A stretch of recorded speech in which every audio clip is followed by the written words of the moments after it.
ఏపీలో ఎన్నికలు ఒక ఎత్తైతే పిఠాపురంలో ఎన్నిక మరొక ఎత్తుగా ఉంది. పిఠాపురంలో జనసేన అధినేత పవన్ కళ్యాణ్ పోటీ చేయడమే ఆ సీటుకు వెయిట్ని పెంచింది, హీటెక్కిస్తోంది. పవన్ కళ్యాణ్ పోయినసారి ఎన్నికల్లో గాజువాక, భీమవరంలలో పోటీ చేసి ఓటమి పాలయ్యారు. ఆనాడు అన్నీ ఆలోచించి పవన్ భీమవరం, గాజువాకలను ఎంచుకున్నారు. ఈ రెండు చోట్ల కాపులు అత్యధికంగా ఉన్నారు. అయినా ఓటమి పాలయ్యారు. ఈసారి కూడా అన్నీ ఆలోచించి మరీ పవన్ పిఠాపురం వస్తున్నారు. పిఠాపురంలో ఉన్నది 2,30,000 పైచిలుకు ఓట్లు అంటే అందులో ఏకంగా 91,000 ఓట్లు కాపులవే. అంటే 40% పైగా ఒకే సామాజిక వర్గానికి ఉన్నాయన్నమాట.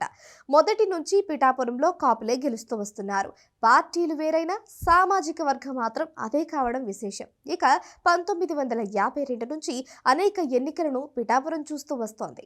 అయితే అన్ని ఎన్నికలు ఆసక్తికరమే, అంతేకాదు హోరాహోరీ పోరుతో సాగినవే. ఇక మెజారిటీలు చూస్తే ఎప్పుడూ 20,000ను దాటినవి లేవు. కానీ 2014లో మాత్రం ఏకంగా 47,080 ఓట్లు వచ్చాయి. అదే అత్యధిక మెజారిటీగా ఉంది. ఈ మెజారిటీని గతంలో ఎవరూ సాధించలేదు. పిఠాపురంలో ఇప్పటికీ 16 ఎన్నికలు జరిగాయి. కానీ ఎవరికీ ఇందులో సగం మెజారిటీ కూడా దక్కలేదు. పైగా ఘనమైన పార్టీలు, ప్రముఖులు కూడా ఈ సీటు నుంచి పోటీ చేశారు. కాపుల సీటుగా పేరు పొందిన పిఠాపురం నుంచి క్షత్రియ సామాజిక వర్గానికి చెందిన ఎస్వీఎస్ఎన్ వర్మ ఇండిపెండెంట్ గా పోటీ చేయడం, ఆనాడు పోటీలో ఉన్న ప్రముఖ పార్టీలు టీడీపీ, వైసీపీలను పక్కన పెట్టి మరీ బంపర్ మెజారిటీతో గెలవడం అంటే నిజంగానే రాజకీయ చిత్రం అద్భుతం అని చెప్పాలి. ఇప్పుడు చూస్తే 1,00,000 మెజారిటీ పవన్ కి రావడం ఖాయం అని జనసేన సైనికులు అంటున్నారు.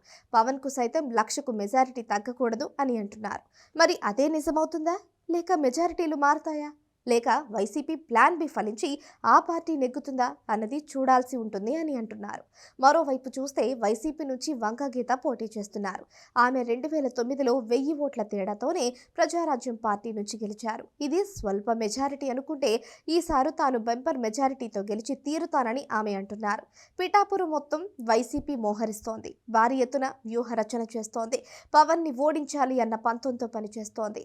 బీసీలను, ఎస్సీలను, ఇతర సామాజిక వర్గాలను తన వైపుకు తిప్పుకుంటోంది.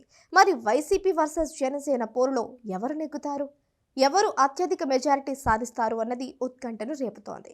అదే టైంలో 2014 నాటి వర్మ రికార్డు మెజారిటీని బద్దలు కొట్టి సరికొత్త రికార్డుని ఎవరు క్రియేట్ చేస్తారు అన్నది కూడా ఆసక్తిగా ఉంది.